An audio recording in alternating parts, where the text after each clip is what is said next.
Assalamualaikum warahmatullahi wabarakatuh, anak-anak hebat. Bagaimana kabar kalian hari ini? Ibu harap semuanya dalam keadaan baik dan sehat ya. Baik, kali ini kita berjumpa lagi dengan mata pelajaran seni budaya.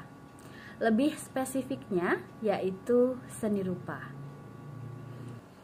Di minggu sebelumnya, kalian telah belajar tentang unsur-unsur seni rupa. Dan sekarang materi yang akan kalian pelajari yaitu prinsip-prinsip seni rupa. Apa sih yang dimaksud dengan prinsip-prinsip seni rupa? Dan apa saja yang ada di dalamnya? Mari kita belajar bersama-sama. Ya. Prinsip seni rupa bukanlah semacam rumus, melainkan sebuah asas atau panduan bagi perupa untuk mencapai atribut kualitas estetik. Atribut kualitas estetik tersebut dapat dicapai melalui yang pertama ada kesatuan, keseimbangan, ritme atau irama, penekanan atau aksen atau empasis, proporsi, dan yang terakhir ada keselarasan atau harmoni. Kita melangkah ke prinsip seni rupa yang pertama, yaitu kesatuan. Kesatuan atau unity adalah kesan yang timbul dari unsur-unsur seni rupa yang terpadu menjadi satu bentuk dan menghasilkan sebuah ungkapan. Prinsip kesatuan sesungguhnya ialah adanya saling hubungan antara unsur yang disusun. Tanpa adanya kesatuan dalam sebuah karya rupa, maka akan membuat karya tersebut cerai-berai, kacau balau, yang mengakibatkan karya tersebut tidak nyaman untuk dipandang. Ini merupakan contoh gambar untuk kesatuan atau unity.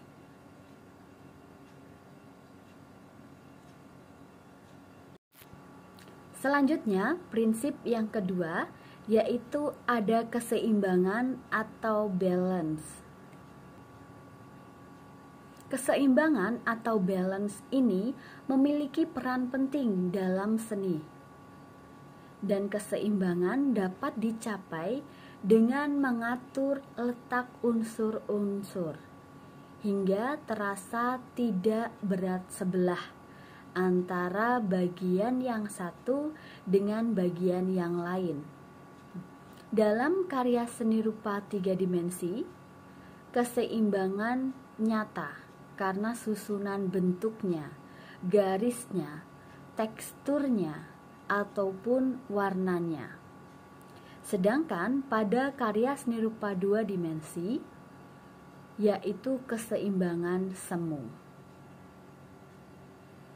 Prinsip keseimbangan ini berkenaan dengan kualitas atau bobot atau kesan berat ringannya suatu karya. Keseimbangan dapat dibagi menjadi 2, yaitu keseimbangan formal atau simetris dan keseimbangan non-formal atau asimetris. Keseimbangan formal atau simetris dapat dicapai atau dapat diperoleh karena setiap bagian-bagiannya itu sama. Jadi keseimbangan simetris ini bersifat statis. Sedangkan keseimbangan asimetris itu tercapai karena setiap bagian-bagiannya tidak sama, tapi tetap terasa seimbang. Keseimbangan asimetris ini lebih unik, menarik, dan banyak memberikan variasi. Dan keseimbangan asimetris bersifat dinamis. Kalian bisa melihat contoh gambar ini. Keseimbangan simetris dapat kalian lihat bagian ini di setiap kanan dan kirinya sama persis. Sedangkan gambar keseimbangan asimetris, bagian kanan dan kirinya tidak sama, namun tetap terasa seimbang.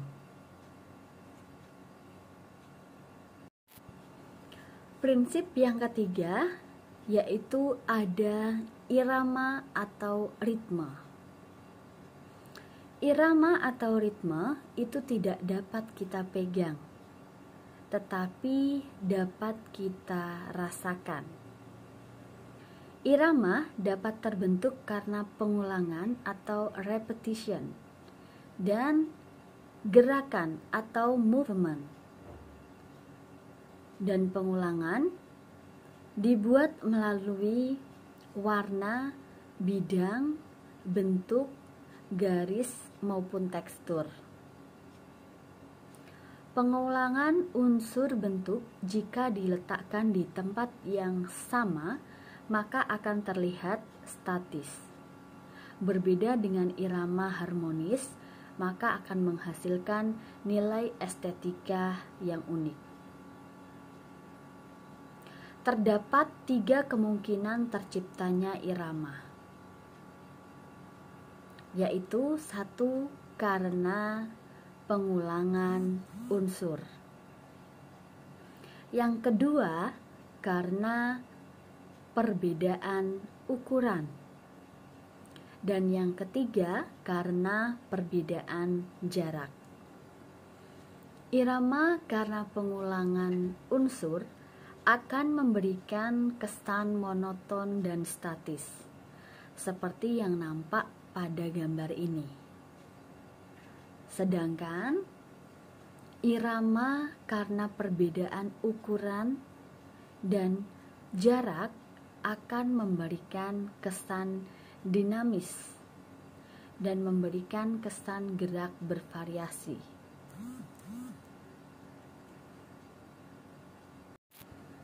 Prinsip yang keempat yaitu penekanan atau pusat perhatian, atau disebut juga dengan empasis.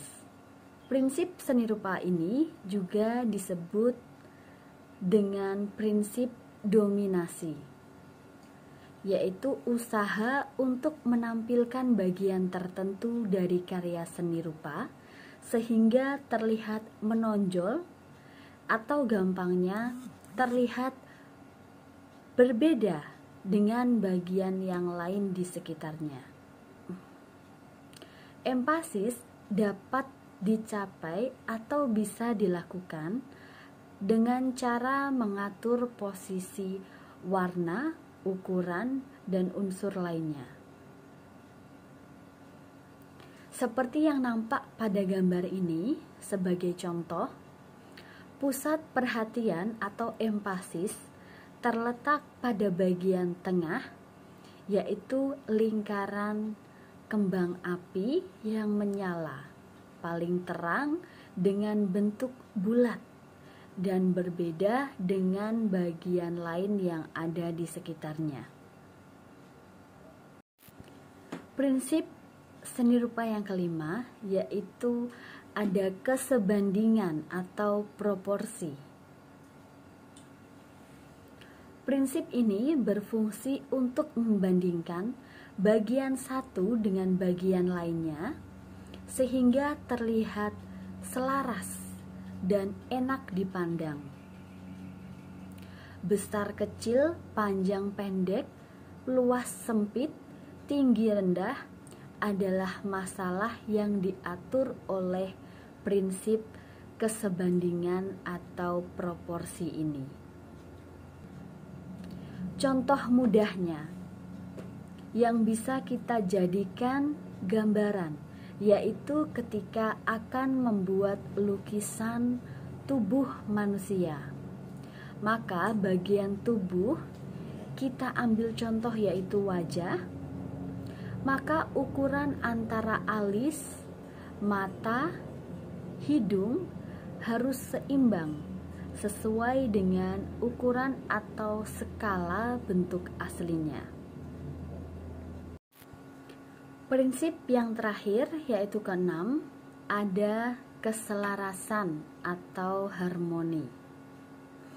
Keselarasan atau harmoni adalah unsur-unsur seni yang senada atau kombinasi bagian-bagian yang serasi. Sesuatu yang selaras, harmonis, dan serasi timbul karena adanya kesamaan, adanya kesatuan, dan tidak ada pertentangan di dalamnya. Demikian pula pada karya seni rupa. Prinsip keselarasan ini dapat dibuat dengan menata unsur yang mungkin sama, sesuai, atau tidak ada yang berbeda secara mencolok.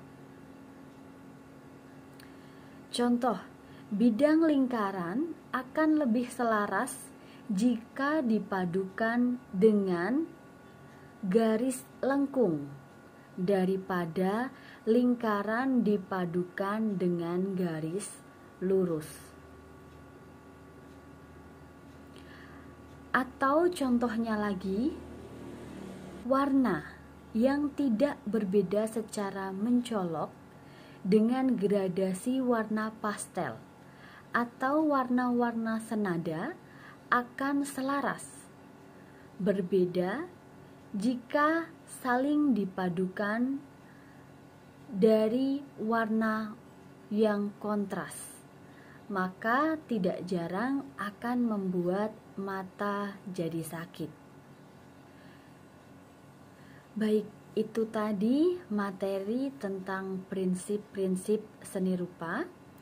Ibu ucapkan terima kasih karena kalian sudah menyimak materi prinsip-prinsip seni rupa dengan sangat baik.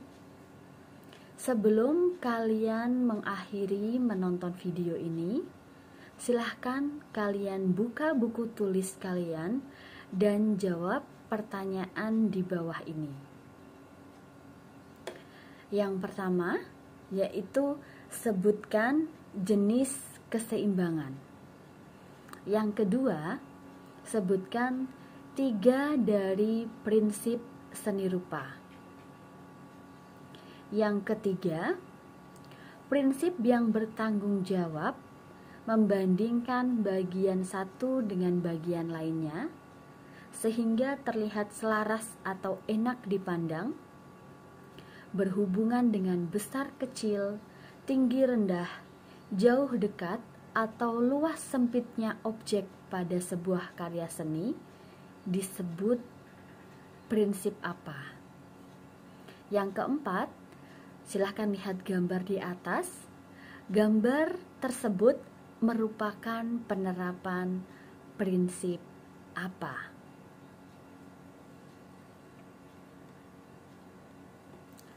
Nah, oke anak-anak, sampai jumpa lagi di minggu selanjutnya dengan materi yang berbeda, yaitu bahan, media, dan teknik dalam berkarya seni rupa.